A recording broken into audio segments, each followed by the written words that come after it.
In the last episode, the Philistines sent the ark home on a cart pulled by cows that defied their own instincts. Israel learned that even the returned ark demanded reverence when 70 men died at Beth-Shemesh. For 20 years the ark rested at Kiriath-Jearim. Then Israel repented, and Samuel led them to victory at Mizpah.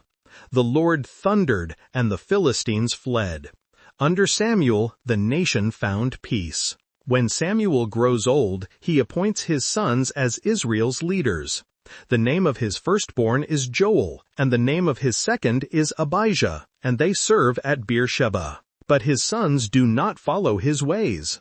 They turn aside after dishonest gain, and accept bribes and pervert justice. Samuel's sons are corrupt. Like Eli's sons before them, they abuse their positions. The prophet who judged Israel faithfully has raised sons who sell justice for silver. So all the elders of Israel gather together and come to Samuel at Ramah. They say to him, "You are old, and your sons do not follow your ways. Now appoint a king to lead us, such as all the other nations have." A king, such as all the other nations have. The words strike at the heart of everything Israel was meant to be.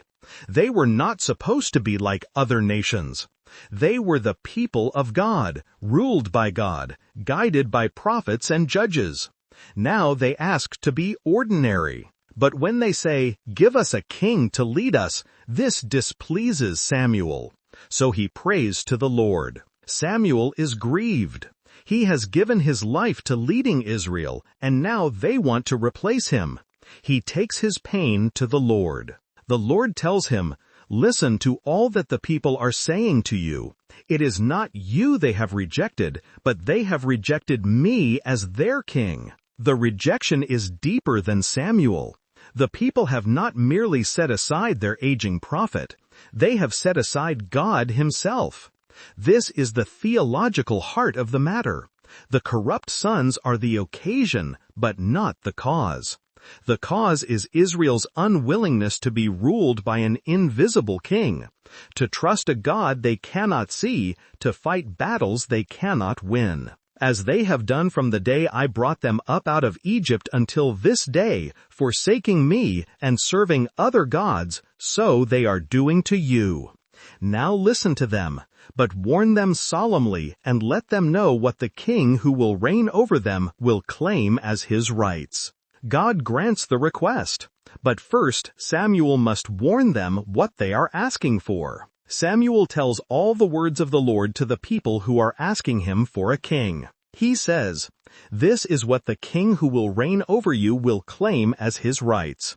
He will take your sons and make them serve with his chariots and horses, and they will run in front of his chariots. Some he will assign to be commanders of thousands and commanders of 50s, and others to plow his ground and reap his harvest, and still others to make weapons of war and equipment for his chariots. He will take your daughters to be perfumers and cooks and bakers. He will take the best of your fields and vineyards and olive groves and give them to his attendants. He will take 1/10 of your grain and of your vintage and give it to his officials and attendants. Your male and female servants and the best of your cattle and donkeys he will take for his own use. He will take 1/10 of your flocks, and you yourselves will become his slaves. When that day comes, you will cry out for relief from the king you have chosen, but the Lord will not answer you in that day." Samuel's warning is a catalogue of taking.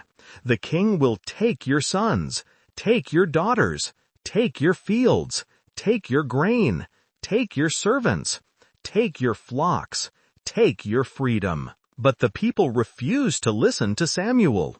They say, "No, we want a king over us.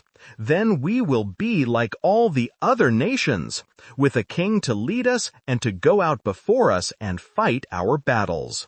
Like all the other nations." They say it twice, as if being ordinary were something to aspire to. When Samuel hears all that the people say, he repeats it before the Lord. The Lord answers, "Listen to them and give them a king." God gives them what they want. Then Samuel says to the Israelites, everyone go back to your own town. The decision is made. The course is set. A king will come to Israel. And with the king will come everything Samuel warned about: the taking, the taxation, the conscription, the loss of freedom. But also something else. With the king will come a man who was never meant to be king. A man tall enough to stand above his brothers, but too insecure to stand before his calling. A man who will hide when he should lead, disobey when he should trust, and lose everything because he cannot believe that God's choice of him was enough. The people have rejected God as their king. Now they will learn what it means to trust in human leadership. They will learn the cost of wanting to be like everyone else.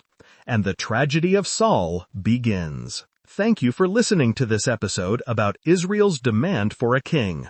The elders pointed to Samuel's corrupt sons, but God named the deeper problem. They have rejected me as their king. They looked at other nations and wanted visible leadership they could trust.